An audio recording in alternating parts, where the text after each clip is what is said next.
told you your breath could reveal your personality, your mental health, and even your identity with 97% accuracy? Sounds wild, isn't it? A new study published in Current Biology proves it. Your nasal breathing pattern is as unique as your fingerprint. Hi, I'm Katerina, your HSP English teacher. I help sensitive and neurodivergent learners feel calm and confident in English. Today I want to show you why breath might be the one thing you've overlooked and why it changes everything. So let's talk about the research itself. In this research, researchers fitted people with a small wearable that tracks nasal airflow 24/7. No apps, no breath work, just the raw rhythm of your real-life breathing. And the results were shocking. Researchers could identify each person with 96.8% accuracy just from their breath. Even years later, the pattern stayed consistent. And that's not all.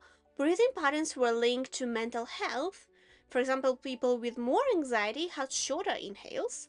Irregular pauses during sleep reflected emotional variability, and other traits like BMI and mood also showed up in the data.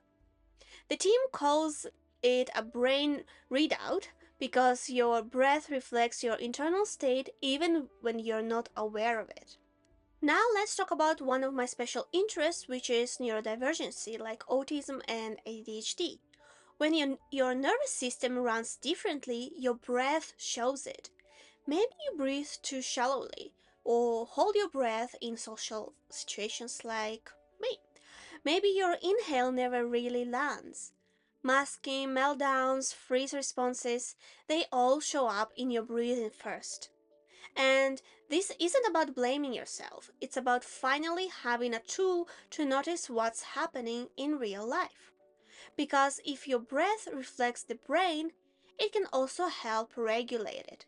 That means you don't have to force calm, you can train it through breath. Now let's bring back to the other special interest, which is language learning. If you're learning English and you freeze up when speaking, breath is usually the first thing to go. Nervous, your breath shortens.